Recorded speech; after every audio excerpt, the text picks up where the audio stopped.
the worst part of fantasy football is drafting a player that you think has upside, but really doesn't. So today we're talking about 4 wide receivers that I think lack upside in 2024 fantasy football. The first player is going to be DeVonta Smith. Now, DeVonta Smith, we all know, is the clear wide receiver 2 on the Philadelphia Eagles. Now, playing behind A.J. Brown, playing in an offense that has Jalen Hurts, Saquon Barkley, it's been super efficient with Nick Sirianni over the years. It does make us excited. But when I was diving into the research, there were a few things that just made it a little bit alarming and maybe makes me want to pivot in the ADP spots where I would have to draft DeVonta Smith. First part, when we look at Nick Sirianni as a head coach over the last 3 seasons, we're going to see where the passing attempts lie. Last year, they finished as the 21st team in passing attempts, but in 2023, they had 581 passing attempts. In 2022, they had 581 passing attempts, and in 2021, they had 514 passing attempts. Now, you're going to say to me, well, Caleb, what does throwing the ball have to do? What about DeVonta Smith's target share? What about him with A.J. Brown? So when we actually take a look at DeVonta Smith in-game splits with A.J. Brown, the last 2 years, they've played almost every single game together. And so when we're looking at the actual out of splits, we're actually going to have to take a look at DeVonta Smith's rookie season. And when we take a look at DeVonta Smith's rookie season, we're going to see 11.04 fantasy points per game in the 17 games, 3 receptions, 0.2 receiving touchdowns. But then, of course, when we look in the in-game split, this is year 2, this is year 3 for DeVonta Smith. So, of course, not only did he get better as a wide receiver, he also had A.J. Brown playing alongside him, 14.85 fantasy points per game, 5.3 receptions, 4.2 receiving touchdowns, and 7 targets. So he almost went up a whole target, adding in A.J. Brown to this overall offense. Now, when we actually take a look at how those seasons then progressed, we can see last year only 14.2 fantasy points per game was the wide receiver 20 on a points per game basis. In 2022, 15 fantasy points per game was the wide receiver 14. In 2022, they also had A.J. Brown, so they had 2 monster wide receivers, and DeVonta Smith was able to prove that he was able to get that high-end wide receiver 2 upside next to A.J. Brown. Now, when we actually take a look at the overall projections over on RotoViz for 2024 fantasy football, we're going to see that DeVonta Smith, he's kind of projected to have 136 targets, 98 receptions, a 70% catch rate, 1,235 yards, 6 total receiving touchdowns. If we base that on what he did last year, we're essentially putting him in the bucket of getting back to that wide receiver 14 points per game metric. Now, so if we're saying that wide receiver 14 season, that's like the projection, that's where we think he's going to be getting. Like I said, right now on underdog drafts, he's pretty much at that floor that we just saw of this last season at wide receiver 20. But if his ceiling's going to be wide receiver 14, that really doesn't leave a lot of room for error in my mind when we're projecting out some DeVonta Smith. So that is really why I'm worried about this overall upside. Unless something happens to A.J. Brown, which we can never project injury, I don't know where this overall upside is coming from when we're looking at guys around DeVonta Smith. Like a guy like Malik Neighbors who's going a spot ahead. A guy like DK Metcalf, where we're talking about DK Metcalf in this Ryan Grubb offense makes you really excited. A guy like DJ Moore, who, even though he's got Caleb Williams, there's a lot of question marks, I think, for me around DeVonta Smith as the wide receiver 2 in the Philadelphia Eagles offense that makes me worried about that overall upside that he does have. So let me know what you think of the upside of DeVonta Smith down below. But my second player that we're going to be talking about today is going to be Keenan Allen. And when we talk about Keenan Allen switches over from the Chargers, gets traded, of course, to the Chicago Bears, and he enters an offense with a really improved quarterback in Caleb Williams over Justin Fields. They have not only him, but they have DJ Moore, who put up electric stats last year, but they pick Rome Odunze, pick 9 in the NFL draft. So we're talking about 3 bona fide studs at the wide receiver position. Now, while that's really exciting, that's a lot of mouths to feed in the Chicago Bears offense, where even last year, DJ Moore only got 120 targets with Justin Fields. So unless they're all of a sudden going to start throwing the ball a lot more, it makes me a little bit nervous for Keenan Allen's overall upside, because when we look at this chart right here, it's going to show round 1 quarterbacks to wide receiver 1. We're going to see who had a rookie quarterback and was able to, of course, as a wide receiver, translate that into a top 12 finish in fantasy football. Top 12 finish, only 83% of wide receivers were able to do that. You had to be a stud of a stud to be able to get back into the top 12 with a rookie quarterback. Top 24, 29.2%, which shows an improvement, but also not as exceptionally great. And then top 34, 62.5. So we can really project Keenan Allen safely into that top 36 wide receivers, but where's the overall upside in that? I know Caleb Williams is an overall generational prospect, so you're like, Caleb, like, we're talking rookie quarterbacks over the last 20 years. Not all of them were Caleb Williams-esque. Well, we said the same thing about a guy like Trevor Lawrence, and we saw him get off to a little bit of a slow start out of the gate. If we're looking through projections of the Chicago Bears receiving, we can see that DJ Moore is going to lead the team with 125 targets, but they also have projected Keenan Allen getting 125 targets, where we're also looking at him getting somewhere around 88 receptions, 70% catch rate, 977 yards, 4 total touchdowns, 11.1 yards per reception, because Keenan Allen is going to be playing out of the slot. Now, last year, he was the wide receiver 3 on a points per game basis with 21.5 fantasy points per game, but he only did play in 13 games. If we're going to take a look at this chart and look at his range of outcomes here, with the Chicago Bears, we can see the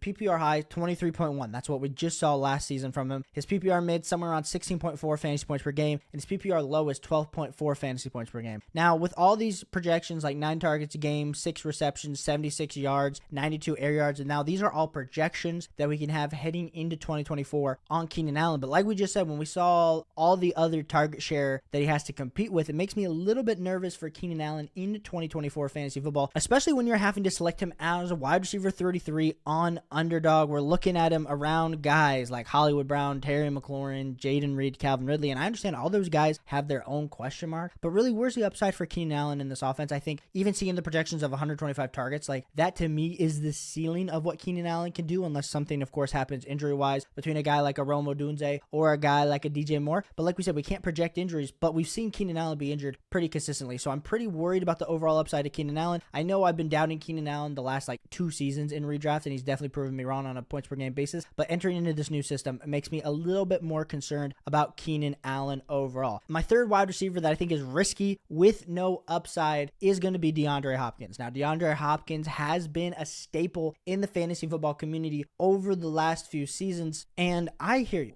There's a few concerns for me with DeAndre Hopkins this season. Not only is he starting to get up there in age, being his age 32 season, but we also have Calvin Ridley, who got the big contract, gets added into this overall Tennessee offense. Now, that is a little bit of a concern to me because we have not had to see DeAndre Hopkins really compete for targets with anyone in this Tennessee offense last season. And the year before that in Arizona, he was the clear wide receiver 1. Now, when we talk about DeAndre Hopkins last season with Will Levis and without Will Levis, it is some positive things that we can see. We can see DeAndre Hopkins in this game split and out of this game split. We can see in the game splits with Will Levis, 15.27 fantasy points per game, 4 receptions, 0.6 receiving touchdowns, 8 targets, 68 receiving yards. Without Will Levis, we see he goes all the way down to around 10 fantasy points per game, 11 if you round up. That is great, but that is also not taken into account that we now add in Calvin Ridley into this offense. So when we start to project this overall offense, we can see that DeAndre Hopkins kind of gets bumped down to 104 targets, where last year he had 136 targets. So we're talking Calvin Ridley 120, DeAndre Hopkins already down to 104, around 60 receptions, 750 receiving yards, and 12.5 yards per reception, 7% catch rate with a 4 receiving touchdowns, which would put him somewhere around that wide receiver 35, wide receiver 36 range. Now, we can make the argument again, if something were to happen on the Calvin Ridley, of course that would shoot DeAndre Hopkins upside up, but we cannot project that right now. So as we're talking about a guy who is getting older, who is in an offense with, Will Levis, if this is going to be a make or break year, he's not an elite level quarterback yet. And we've seen benefits to DeAndre Hopkins with Will Levis and his big arm down the field. But now we add in another alpha level wide receiver in a guy like Calvin Ridley. It makes me a little bit worried about the overall upside that DeAndre Hopkins does have heading into 2023 fantasy football. Let me know what you think of DeAndre Hopkins down below. And my fourth wide receiver that I honestly think has no upside heading into 2024 fantasy football is going to be Courtland Sutton. Now I hear Courtland Sutton is literally the only dude that has any viable fantasy football background in this Denver Broncos receiving room. We're talking about guys like Marvin Mims, who's really been living on a prayer after his rookie season. We got a guy like Greg Dulcich. It's just bad. It's just bad. You got Troy Franklin, who gets added as a 4th round receiving option. Courtland Sutton, though, last year, 11.9 fantasy points per game, was the wide receiver 38. The year before that was the wide receiver 40 on a points per game basis, and he is continuing to get older as well. He is entering his age 28 season. If you guys don't remember, Courtland Sutton, when he came into the NFL, there was a lot of hype because back in 2019 had 13.9 fantasy points per game, but all of a sudden a lot of people are excited for Courtland Sutton because not only do we have Courtland Sutton being the only one in this receiving room, we see Jared Jeudy get traded to the Cleveland Browns. And when we're looking at these in-game splits, in split here is with Courtland Sutton, with Jerry Jeudy, and without Jerry Jeudy over the last 3 seasons, we can see in those 10 games out of split, my man jumps up almost 5 points per game more in PPR than when he did have Jerry Jeudy. So I understand the overall upside that people are continuing to have with Courtland Sutton, but when we're looking at him with this underdog ADP of wide receiver 49, he's going around guys like JSN, JMO, Curtis Samuel, Tyler Lockett, and all those guys have a little bit more firm of a solid quarterback when we're looking at guys in this Denver Broncos quarterback room of a Jarrett Stidham, a Zach Cougar Wilson, a Bo Nix as a rookie. And we just just saw the stats of how wide receiver 1, wide receiver 2, wide receiver 3 numbers with a rookie quarterback. So even if you're banking on Bo Nix eventually taking over this year, I don't think that bodes super well for Courtland Sutton's overall value. When we take a look at Courtland Sutton's overall 2024 per game range of outcomes, we're talking about an average of somewhere around 10 fantasy points per game. We could see his high being anywhere between 15.5 and his low being around 6.8. Turning part for me with Courtland Sutton is, of course, there's a big range of outcomes that he could potentially overtake. But for me, if I am drafting in this range, I want a guy like a JSN. I want a guy like a JMO who could hit that absolute ceiling. I want a guy like Curtis Samuel who could be the clear wide receiver 1 for Josh Allen. I want a guy like Tyler Lockett. So really for me, Courtland Sutton, a guy I think there's not a whole lot of upside for. Let me know down below. I just gave you 4 different options. I know a lot of people, you got to take these wide receivers. You're probably going to get some exposures in your redraft, in your best ball leagues, but I want to know what you think down below. Hit that like and subscribe button if you like redraft content, bringing you a ton more content this week, and I'll catch you on the next one. Peace.